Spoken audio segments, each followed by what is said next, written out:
O Vasco da Gama venceu o CSA no São Januário. Uma partida interessantíssima e legal de se assistir.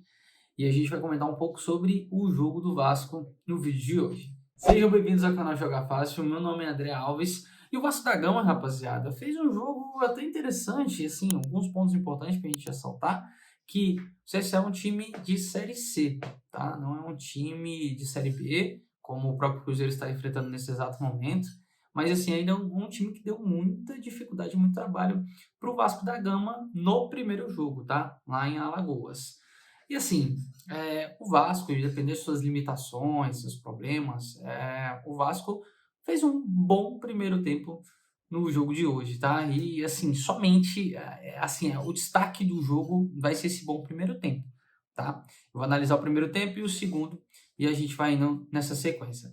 Primeiro tempo, o Vasco muito forte, oprimindo muito as linhas, um ataque que estava perdendo a bola, mas sempre oprimindo muito, tentando recuperar essa bola nas saídas de passe dos jogadores do CSA.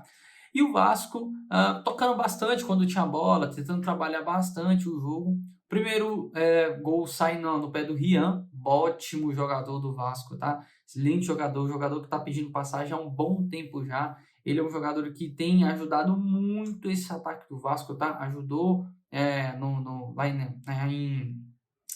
no jogo contra o Inter e tá ajudando agora de novo e ajudou a tirar esse jejum de derrotas do Vasco, né? O Vasco, derrotas não, jejum de vitórias, né? O Vasco que não via uma vitória desde os 3-1 em cima do São Paulo no Morumbi. Que o jogo, inclusive, se eu não me engano, é antes da pausa do campeonato, né? Para o Mundial de Clubes.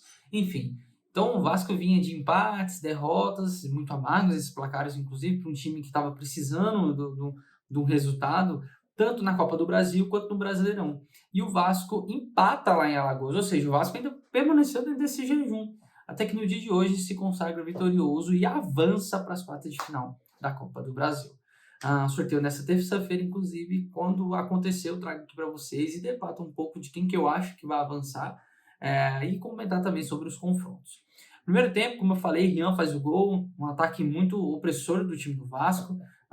Se eu não me engano, o segundo gol é do Coutinho, e aí ele faz justamente no chute do Rian, que pega o goleiro espalma, e aí o Coutinho acaba aproveitando a bola e colocando no canto contrário do goleiro, e sai o segundo gol. E o terceiro gol é um gol do Tietê, de chute de fora da área novamente, que a bola resvala, perdão, chute fora da área não, o Nuno Moneiro faz a construção do jogo, dá a bola no pé do Tietê, assim, o Tietê corta do jogador dentro da grande área, dentro da grande área, e nesse corte ele chuta e tinha um jogador do CSA na frente que resvala e a bola acaba entrando. E aí, assim, o Tietê é um jogador também que em tese é um pouco cobrado dentro do elenco do Vasco, por ter uma certa bagagem e experiência, que também não vinha entregando tanto assim. E aí ele faz esse gol, tira a camisa, assim, e dá aquela aliviada, né? Isso no primeiro tempo e o placar de 3-0 para o Vasco. No segundo tempo, o Vasco volta um pouco relaxado, vamos dizer dessa forma. Porque o CSA ele veio para buscar um resultado, apesar de ser 3-0, é um resultado muito dificílimo de se reverter, como até não aconteceu. Mas o CSA volta e nos três, assim, mais ligado no jogo. E nos 3 primeiros minutos, o CSA faz um gol de cabeça em que o Nuno Moreira nem sobe para poder dividir, para vocês terem uma ideia. E o Nuno Moreira já não é um jogador muito alto, e ele, assim, nem sobe, o jogador cabeceia e faz o gol. E aí, um ponto muito interessante do jogo é que a torcida do Vasco com um gol, um 3-1, a torcida do Vasco já ficou apreensiva. O narrador, os comentaristas começaram a falar isso, porque estavam ouvindo isso um pouco assim, chegava isso para eles, né?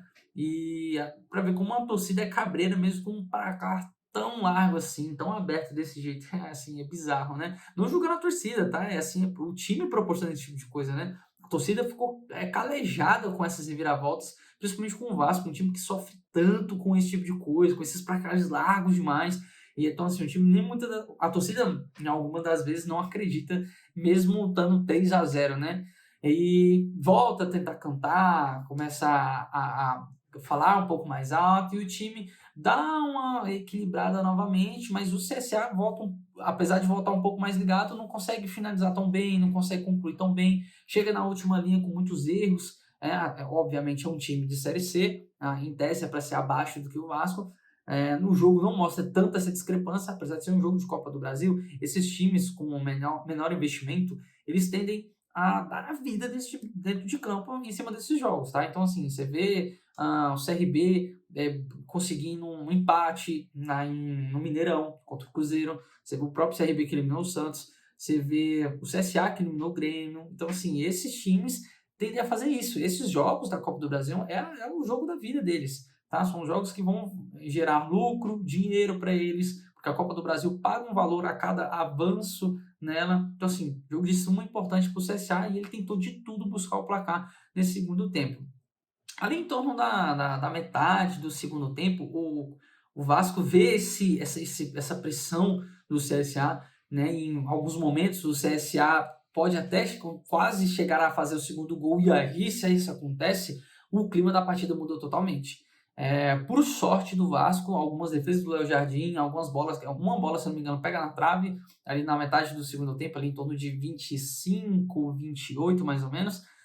E aí o jogo fica bem aquecido e o Vasco somente nos 30 minutos consegue um chute de fora da área que rebate, e o Vegete rebate no goleiro, o goleiro espalma, o Vegete vai para cima da bola, não consegue finalizar, porque o zagueiro do CSA bem na hora consegue dar o corte.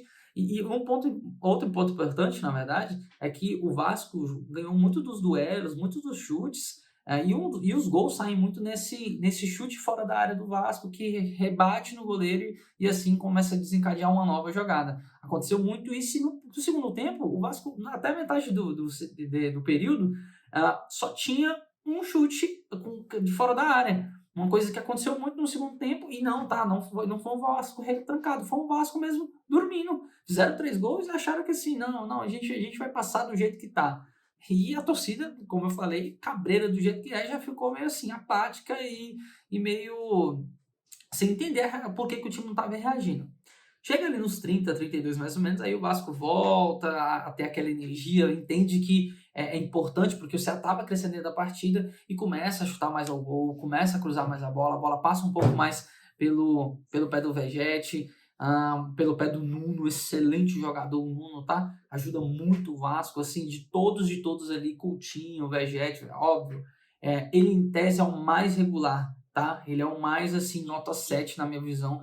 Ele dificilmente atrapalha o Vasco, e na maioria das vezes ele tá sempre ajudando, dando participação em gol, ou até fazendo um gol, tá? Então, dentro disso, o Vasco consegue imprimir esse volume e fica muito nesse bate e volta, e como o CSA não é incisivo nas suas jogadas, acaba não conseguindo fazer mais gols, e o jogo acaba com o Vasco sendo vitorioso e avançando na Copa do Brasil, tá? Muito importante essa vitória, o Vasco quebrar esse jejum e avançar também na Copa do Brasil. Então, assim, ganha uma sobrevida pro elenco, para a equipe, traz confiança, e isso é importantíssimo pro Vasco, que se encontra na zona de rebaixamento nesse momento, tá? Então, assim, terça-feira eu volto de novo aqui pra gente analisar os confrontos, tá? Então, Corinthians, Atlético Paranaense, Vasco. Nesse exato momento tem Cruzeiro e CRB jogando ainda, mas você tem Galo e o Bahia e Botafogo, que estão classificados para as quartas de final da Copa do Brasil. E terça-feira a gente volta para analisar esses confrontos. Beleza? Esse foi o vídeo, espero que você tenha gostado.